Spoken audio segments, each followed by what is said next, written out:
अस्सलाम वालेकुम बच्चों, कैसे हैं आप? ठीक ठाक हैं। आज हम अपनी नेक्स्ट स्टोरी जो है वो स्टार्ट करने जा रहे हैं। That is the piece of string. गाइडियम आपसा फ्रेंच स्टोरी राइटर था और उसकी ये स्टोरी है बेसिकली, एंड बहुत ही पावरफुल और बहुत ही एक स्ट्रॉन्ग थीम और स्ट्रॉन्ग मैसेज जो है वो इस स्टोरी में जो है प्रेजेंट किया गया है। अगर हम इसकी जॉनरा की, ये इसकी कैटेगरी की बात करें,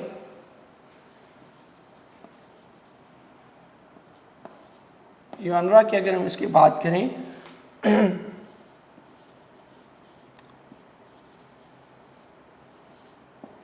मॉरल स्टोरी,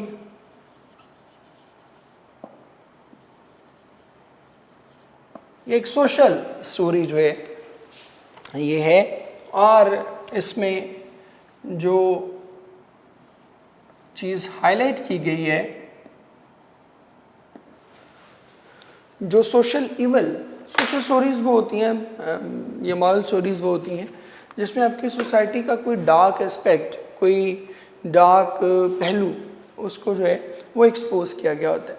और इसी का जो थीम है बेसिकली उसी पे ये बेस करता है, इसका मॉरल भी उसी पे बेस करता है।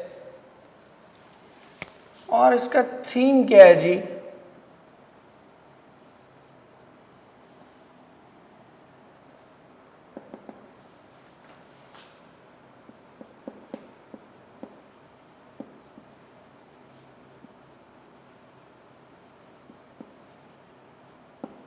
Evil of gossiping. ठीक है, गॉसिपिंग क्या है? आई मीन किसी के मुतालिक बात कर देना बगैर किसी सबूत के, बगैर किसी दलील के, किसी को एक्यूज़ कर देना, किसी के मुतालिक कोई नेगेटिव बात कर देना। तो उसको हाईलाइट किया गया बेसिकली इसमें कि अगर कोई शख्स ऐसा करता है तो उससे माशरे में जो है वो किस तरह की तबाही, किस तरह की बर्बादी, किस तरह की डिस्ट्रक्शन जो है वो माशरे में जो है वो पैदा हो सकती है।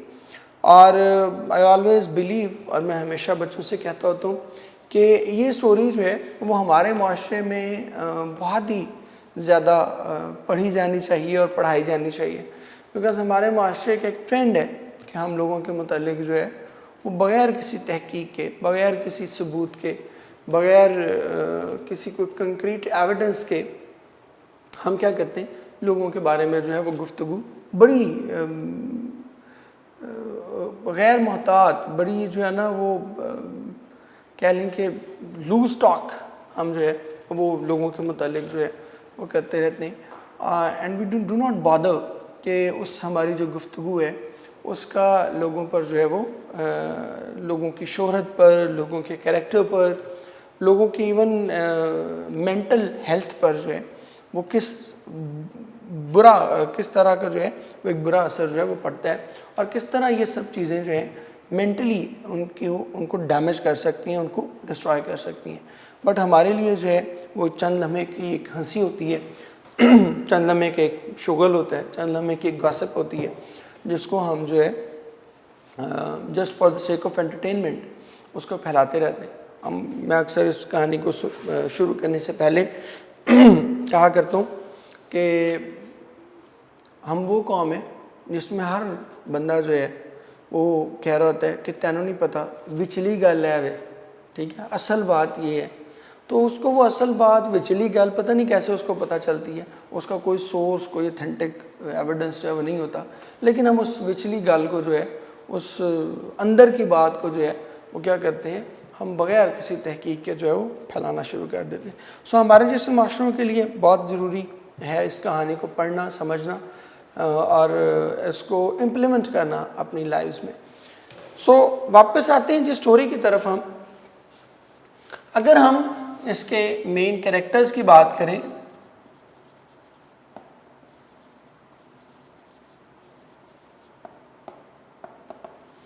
तो पहला कैरेक्टर जो हमें नज़र आता है that is mister Hubert. He is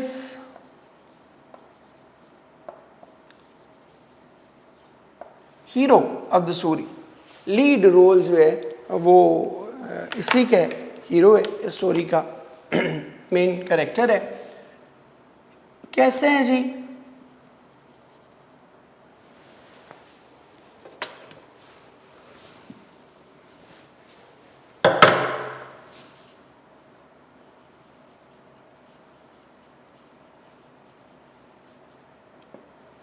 countryman है, देहाती शख्स है,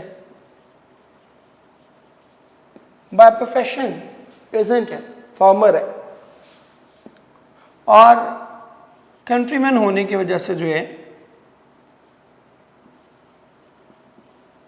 बड़ा सिंपल है, बड़ा सीधा साधा मासूम आदमी है, ठीक है। और इसके कैरेक्टर की जो ख़ास बात है वो क्या है कि he is a dead honest person. बहुत ही जो है साफ दिल का, बड़ा सच्चा खरा दयानतदार आदमी है। और अगली चीज़,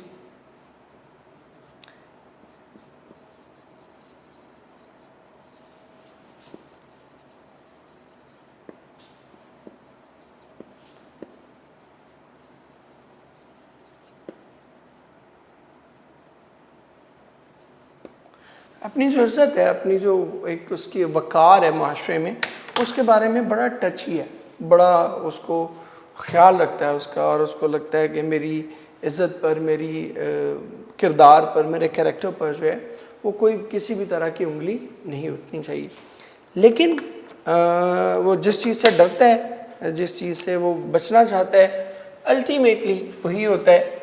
और यहाँ एक कैरेक्टर आता है जिसका नाम है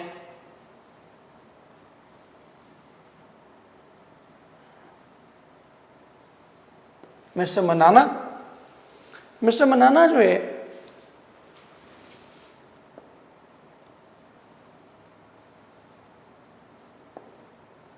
ये भी देहाती आदमी है, और बाय प्रोफेशन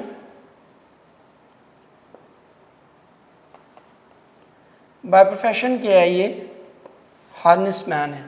हार्नेस मैन कहते हैं, उर्दू में हम उसको रख्त साज कहते हैं वैसे, लेकिन हार्नेस मैन हम उनको कहते हैं जो घोड़ों पर सवारी करने के लिए जो साजो सामान घोड़ों का होता है ना, वो बनाने वाले शख्स को जो है वो हम क्या कहते हैं, रख्त साज कहते हैं।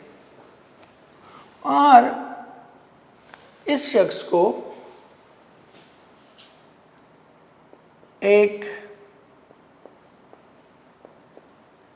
ईवल कैरेक्टर के तौर पर जो है वो पेश किया गया है, जिसमें वो क्या करता है बेसिकली, आगे हम कहानी पर आएंगे। ये बेसिकली मिस्टर मनाना जो है वो इस पर एक इल्ज़ाम लगाता है कि इसने चोरी की है, और वहाँ से फिर आगे कहानी बनती है। लेकिन ये क्या है, ये इस कहानी का विलन है, और बेसिकली ही एक्यूजेस ह्यूबर्ट। इसके बाद एक और कैरेक्टर, बड़ा माइनर सा कैरेक्टर है, बट वो मेयर का कैरेक्टर है। मेयर जो है उस शहर का मेयर है जहाँ पर जो है ये सारी स्टोरी जो है, ये पूरा इंसिडेंट जो है वो हुआ है। स्टाउट है, स्टाउट कहते हैं हट्टा कट्टा, मोटा ताज़ा।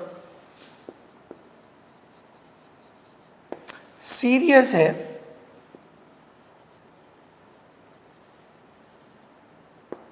और बड़ा स्टबर्न किस्म का जो है, ज़िद्दी किस्म का, हट धर्म किस्म का जो है वो कैरेक्टर है। जिस तरह के नॉर्मली जो है वो कानून को इम्प्लीमेंट करने वाले लॉ इन्फोर्समेंट वाले जो लोग होते हैं वो नॉर्मली इसी तरह के होते हैं कि उसमें उनकी एक हैबिट बन जाती होती है कि हमने क्या करना है, हर किसी को शक की निगाह से देखना है, और दूसरा ये कि हम जो हमारी ऑब्जर्वेशन है या हमारी फाइंडिंग है या हमारा जो एनालिसिस है वो बिल्कुल ठीक है। अब अगर हम मेन स्टोरी की बात करें इसकी, तो मैं आप बच्चों को बता देता हूँ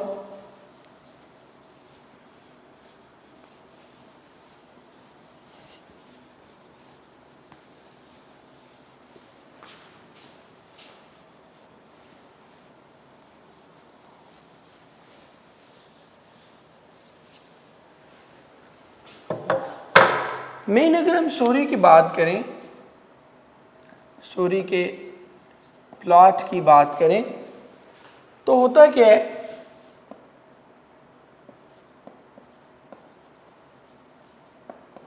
an event is organized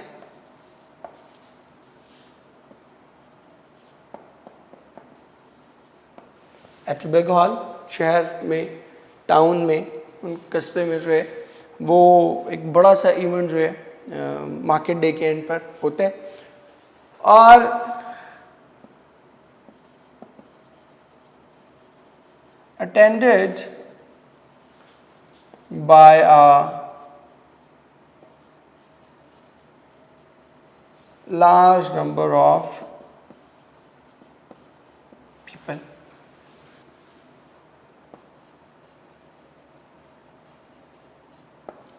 Including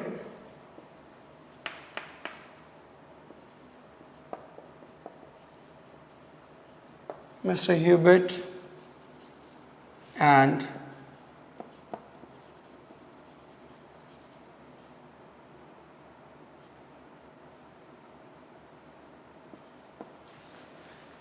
Mr. Hubert and Mr. Manana.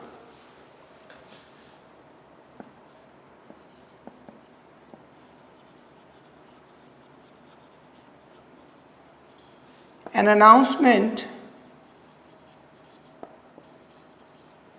about the loss of a pocketbook is made. वहीं पर जो है ऐलान किया जाता है कि किसी शख्स है मिस्टर जेम्स, उसकी पॉकेट बुक जो है जिसमें वो कुछ पैसे थे और कुछ कारोबारी दस्तावेजात थी, वो पॉकेट बुक जो है वो कहीं खो गई है।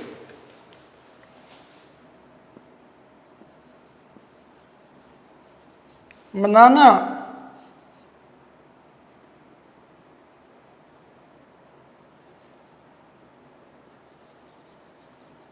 accuses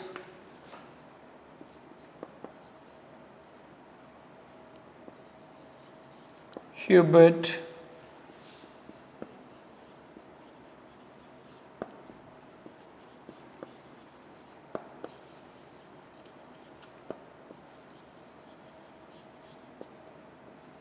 मिस्टर मनाना जो है वो इल्ज़ाम लगाता है ह्यूबर्ट पर कि उसने वो जो बटवा गुमा है, वो जो पॉकेट बुक गुमी है, उसको मिस्टर ह्यूबर्ट ने उठाया। अब मिस्टर ह्यूबर्ट को पकड़ के फिर मेयर के पास ले जाया जाता है और बाकी सारे इवेंट्स जो हैं वो होते हैं। और फिर क्या वो बटवा मिस्टर मनाना से मिलता है, मिस्टर ह्यूबर्ट से मिलता है या नहीं मिलता, मिस्टर ह्यूबर्ट ने वो बटवा उठाया या नहीं उठाया, और अगर उठाया है तो फिर उसके साथ क्या सलूक किया गया, और अगर उसने वो बटवा नहीं उठाया तो फिर उसके साथ जो है वो क्या सलूक किया गया और आम आवाम का रिएक्शन क्या है। दैट विल अनफोल्ड, जो हम इस चैप्टर को पढ़ेंगे तो फिर ये स्टोरी जो है उसके साथ साथ जो है वो अनफोल्ड होती चली जाएगी। ठीक है जी। So that was the basic plot. थोड़ा सा आपको मैंने उसका हिंट दे दिया। अब हम आगे चलेंगे स्टोरी की तरफ जी।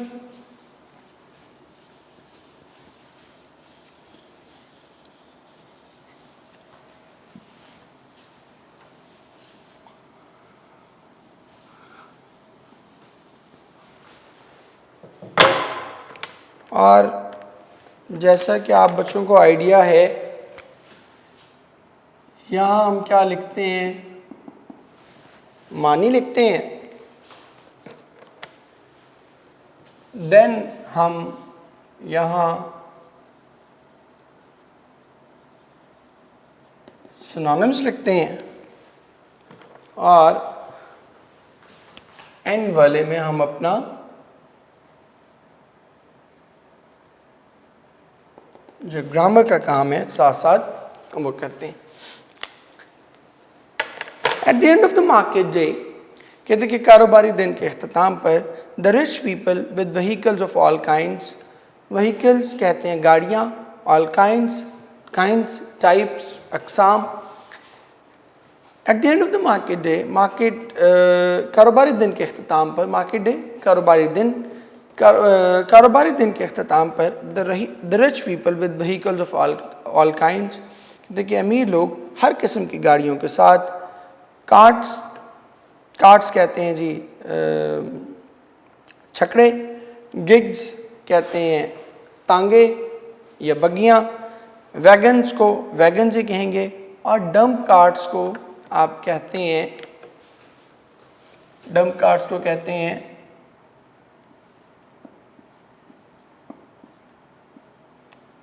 बार बर्दारी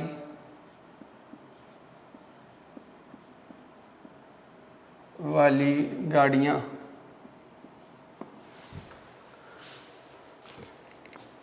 या आप इसको यूँ कह सकते हैं, ये इससे भी अच्छा आप कर सकते हैं, बार बरदार गाड़ियाँ, यूँ कह लें, ये और भी अच्छा है।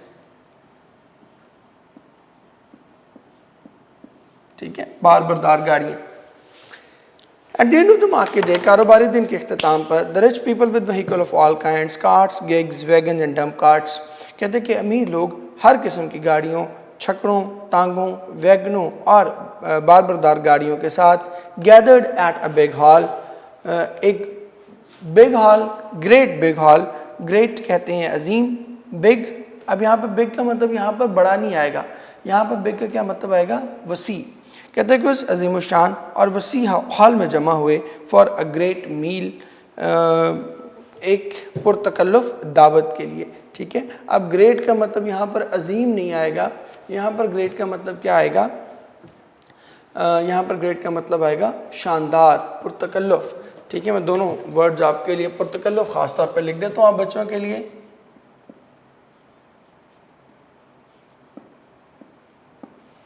पुरतकल्लुफ़।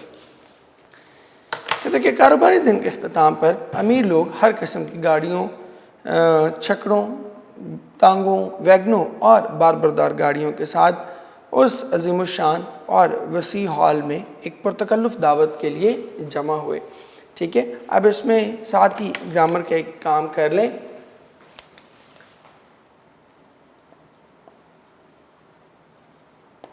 जो स्पेसिफिक बिल्डिंग्स हैं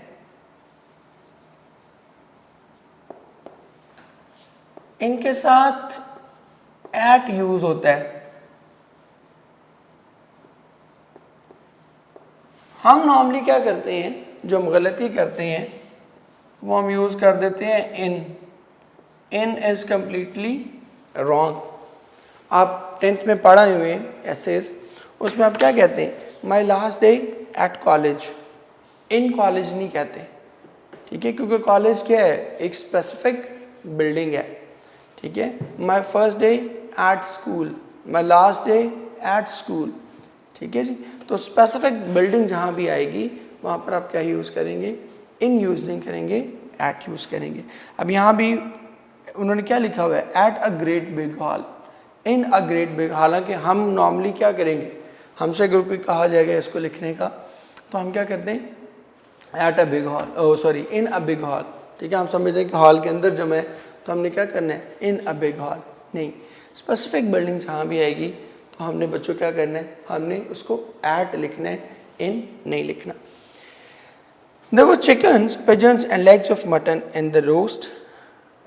चिकन्स कहते हैं मुर्गियाँ, पिजन्स कबूतर, लेग्स ऑफ मटन बकरे की रानें। ठीक है, मैं लिख भी देता हूँ।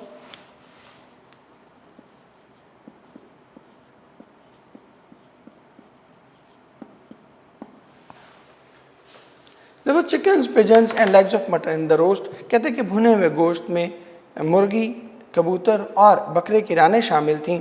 And an appetising order of roast beef, roast beef कहते हैं गाय का भुना हुआ गोश्त। एपेटाइजिंग के लिए आप एक वर्ड यूज़ करते हैं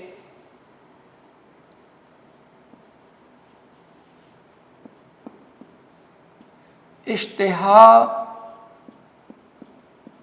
अंगेज। इश्तिहा कहते हैं भूख को, और एपेटाइजिंग जो है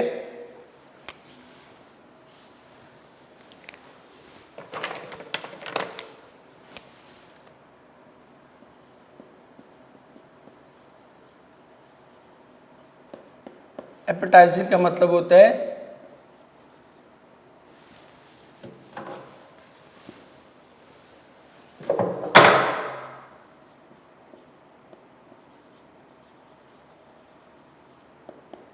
इनवाइटिंग,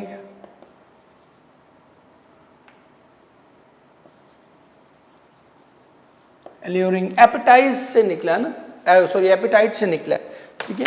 एपेटाइट क्या होता है? भूख। तो एपेटाइजिंग ऐसी चीज़ जो भूख को बढ़ा दे। इश्तिहा भी भूख को ही कहते हैं। इश्तिहा अंगेज ऐसी चीज़, जैसे हम कहते हैं ना हैरत से, हैरत अंगेज, कि वो हैरत क्या है? एक मतलब एक स्टेट है, और हैरत अंगेज कोई ऐसी चीज़ जो हैरत पैदा करती है। इन द सेम वे इश्तिहा क्या है? भूख। और इश्तिहा अंगेज कोई ऐसी चीज़ जो कि भूख पैदा करे। There was chicken, pigeons and legs of mutton in the roast. कहते हैं कि भुने हुए गोश्त में मुर्गियाँ, कबूतर और बकरे की रानें मौजूद थी। And an appetising order of roast beef, और गाय के भुने हुए गोश्त की इश्तिहा अंगेज खुशबू। ऑर्डर जो है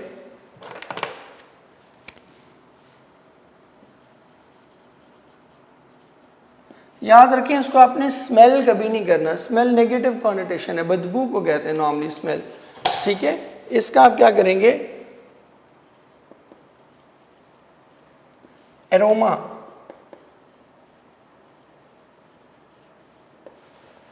एरोमा, फ्रेगनेंस, इस कॉन्टेक्स्ट में करेंगे। And an appetising order of roast beef, और गाय के भुने हुए गोश्त की इश्तिहा अंगेज खुशबू। कहते हैं कि भुने हुए गोश्त में मुर्गियाँ, कबूतर और बकरे की रानें शामिल थीं, और गाय के भुने हुए गोश्त की इश्तिहा अंगेज खुशबू। Leaf and gravy dripping over the brown skin. Leaf and gravy, leaf कहते हैं सलाद के पत्ते, और ग्रेवी कहते हैं शोरबा, ठीक है। आप इसको ग्रेवी को आप जो है मसाला भी कह सकते हैं वैसे, लेकिन शोरबा कहेंगे तो ज़्यादा बेहतर है। Leaf and gravy dripping over the brown skin. Dripping, brown कहते हैं जी भुने हुए गोश्त से, ठीक है। भुने हुए गोश्त का जो रंग है ना, उसको आप कहते हैं। Leaf and gravy dripping over the brown skin, कहते हैं कि भुने हुए गोश्त की भूरी जिल्द से टपकते सलाद के पत्तों और शोरबा विच इंक्रीज द एपेटाइट, जिसने भूख को बढ़ा दिया था। And made everybody's mouth water. और अब ये इस लाइन का तर्जुमा बड़ा टेक्निकली करना है आपने, रिपीट भी कर दूंगा। मेड एवरीबॉडीज माउथ वाटर, ठीक है। इसका बहुत जगह जो गलत तर्जुमा हुआ है वो हुआ है कि हर किसी के मुंह में पानी भर आया।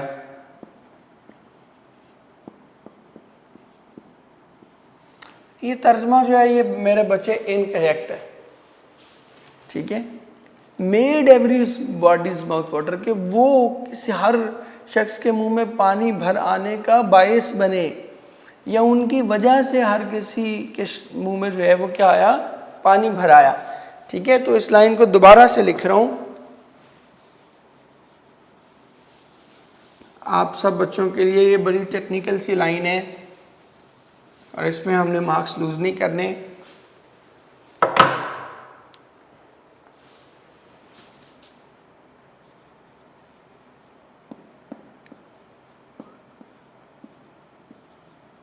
भुने हुए गोश्त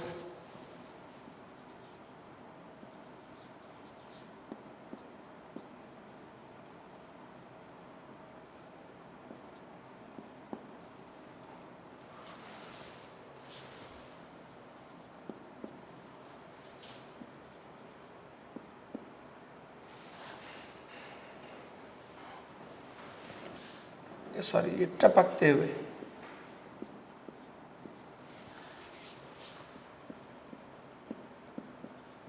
भुने हुए गोश्त से टपकते हुए शोरबे और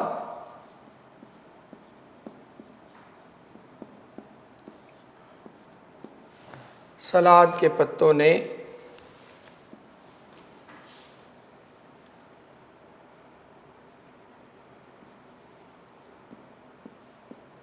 भूख में इजाफा कर दिया और हर किसी के मुंह में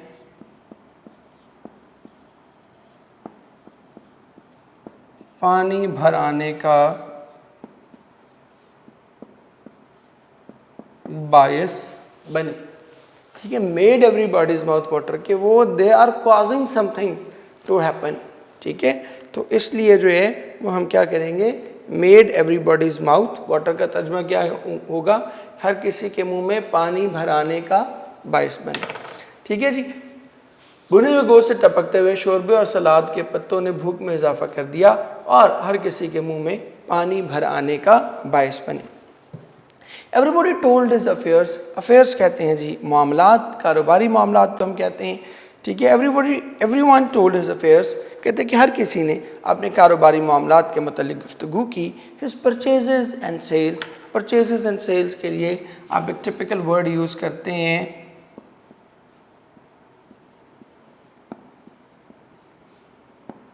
खरीदो फरोख्त। कहते हैं कि हर किसी ने अपने कारोबारी मामलात और ख़रीदो फरोख्त के मतलब गुफ्तगू की। The diners discuss the crops, diners कहते हैं खाना खाने वाले या दावत खाने वाले। ठीक है, या आप इसके लिए एक और बड़ा अच्छा वर्ड यूज़ कर सकते हैं, अब डिनर जो है वो हम किसको कहते हैं, हमने उसमें बटन में पढ़ लिया हुआ है, डिनर क्या कहते हैं, इशाइया। तो डाइनर्स क्या होंगे, ये बड़ा अच्छा वर्ड आप यूज करेंगे, इशाइये में शरीक लोग। ठीक है, ये बड़ा पर्टिनेंट टिपिकल वर्ड जो है वो हो जाएगा। The diners discuss the crop, इशाइये में शरीक लोगों ने फसलों के मतलब गुफ्तगू की। Which was and the weather, और मौसम के बारे में। Which was favourable for the green things, green things कहते हैं सब्ज़ा, जो कि सब्ज़े के लिए तो मुनासिब था। फेवरेबल सपोर्टिव, मैं लिख भी देता हूँ आप बच्चों के लिए इसको,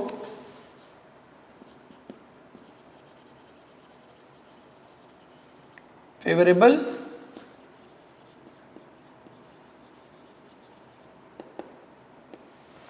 फेवरेबल क्या है जी, सपोर्टिव।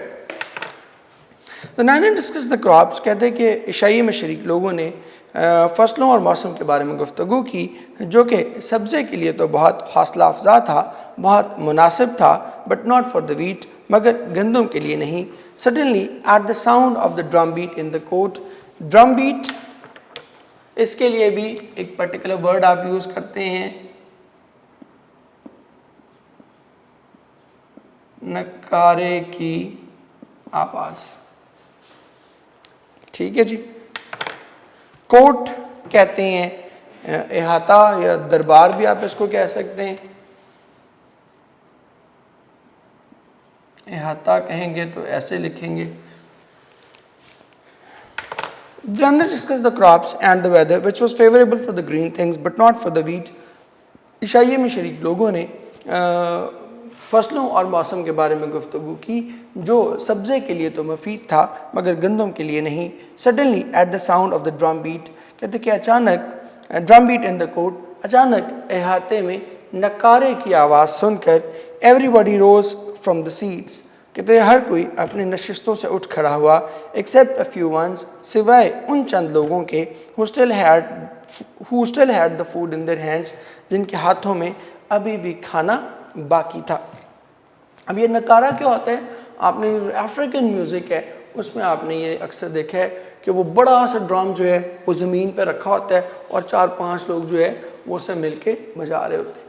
तो जब ये नहीं था, मतलब लाउड स्पीकर वगैरह या अनाउंसमेंट के जदीद मेथड्स नहीं थे, तो उस वक्त लोगों को अट्रैक्ट करने के लिए, लोगों को मतलब अपनी जानिब मुतवज्जो करने के लिए, टू सीक देयर अटेंशन, ये नकारा जो है वो बजाया जाता था। और उसमें भी फिर जो इंटरेस्टिंग चीज़ है, जो आप ये सुन रहे हैं कि जी हर कोई अपनी नशिस्तों से उठ खड़ा हुआ, तो क्यों उठ खड़ा हुआ, उसकी वजह ये थी कि नकारे की सर्टन टोन्स होती थी, सर्टन धुनें होती थी, जिसमें ये अनाउंसमेंट करने से पहले ही अंदाज़ा हो जाया करता था कि ये धुन अगर बजेगी, ये इस स्टाइल का नकारा बजेगा तो कोई खुशी की खबर है, अगर इस स्टाइल का नकारा बजेगा तो क्या है, कोई दुख की खबर है। ठीक है, तो यहाँ जो ये नकारा बजाया जा रहा है, ये कोई अलार्मिंग न्यूज़ है। ठीक है, उसके स्टाइल से अंदाज़ा हो रहा है। ये वजह है कि लोग जो है सारे के सारे लोग जो है वो अपनी नशिस्तों पर क्या हुए, खड़े हो गए।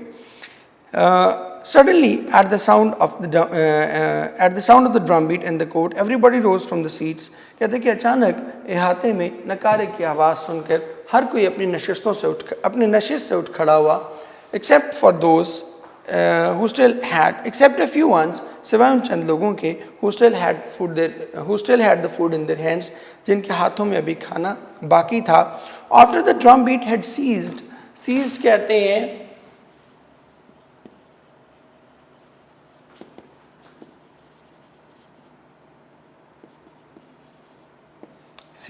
हैं stopped.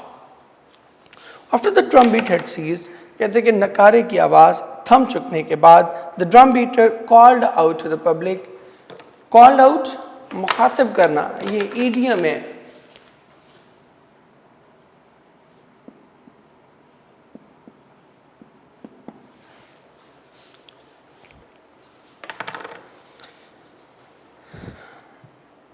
After the drum beat had ceased, नकारे की आवाज़ थम चुकने के बाद, the drum beater called out to the people. नकारची, ड्रम बीटर के भी एक पर्टिकुलर वर्ड है, आप इसको लिख लें.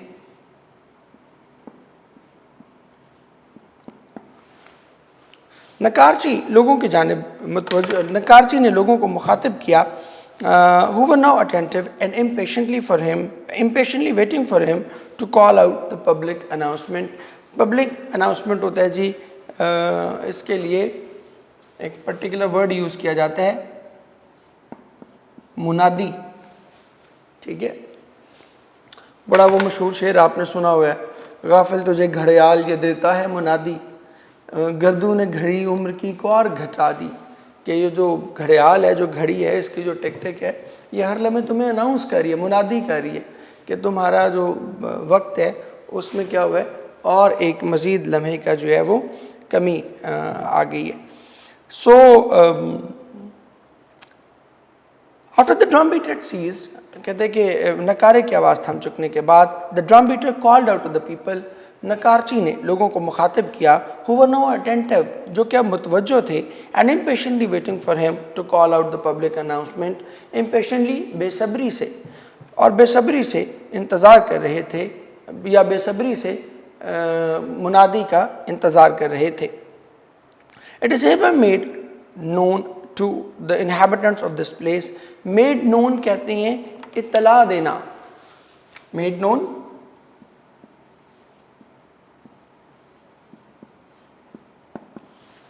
it is hereby made known to the inhabitants of this place. Inhabitants कहते हैं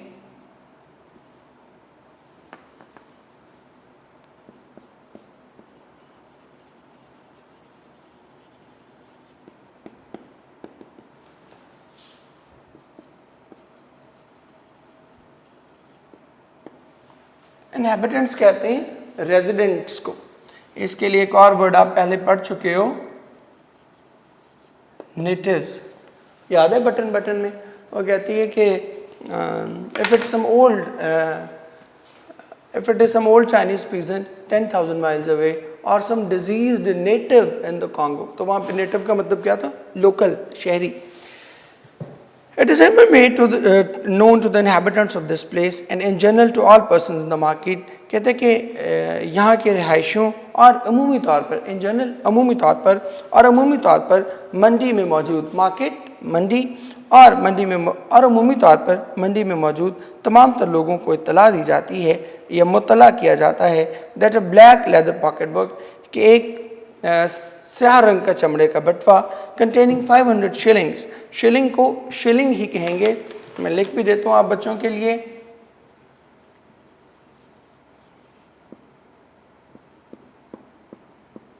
शिलिंग्स, ठीक है, containing 500 shillings and some business papers. अच्छा, अब ये जो पेपर्स है इसको ज़रा देख लें. It will always be, ठीक है, जो कारोबारी कागजात हैं, कारोबारी दस्तावेज़ात हैं, ठीक है, बिजनेस पेपर्स को हम उर्दू में कहेंगे, मैं आप बच्चों के लिए इधर लिख रहा हूँ,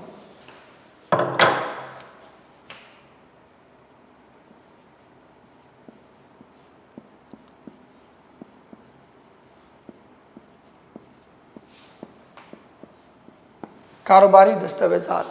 ये अदरवाइज हम पेपर को सिंगल पे यूज़ करते हैं या पीस ऑफ पेपर हम अक्सर कहते हैं, ठीक है, लेकिन ये वाला जो पेपर है जिसमें डॉक्यूमेंट्स के हवाले से जो हम पेपर यूज़ करते हैं, ये क्या है, ये हमेशा पेपर्स ही रहेगा। Containing 500 shillings and some business papers, जिसमें 500 शिलिंग्स के, ये करेंसी है वहाँ की, जैसे हमारे यहाँ रुपये है, जिसमें 500 शिलिंग्स और कुछ कारोबारी दस्तावेज़ात थे, was lost on the road between 9 and 10 in the morning, सुबह 9 से 10 बजे के दरमियान सड़क पर कहीं खो गई है, ठीक है। अब लाइन को रिपीट कर रहा हूँ मैं, वो कहते हैं कि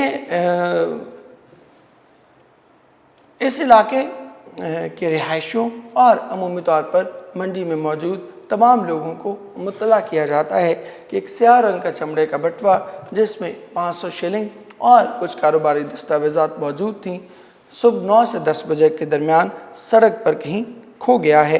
the finder is requested to return the same, finder जिस किसी को मिले, ठीक है, जिस किसी को मिले, the finder is requested to return the same to the mayor's office, कहते हैं कि जिस किसी को ये मिले उससे दरख्वास्त की जाती है कि वो इसे मेयर के दफ्तर या और to mister James the caretaker of this public hall, caretaker कहते हैं, एडमिनिस्ट्रेटर आप कह सकते हैं इंग्लिश में, उर्दू में क्या कहेंगे, निगरान।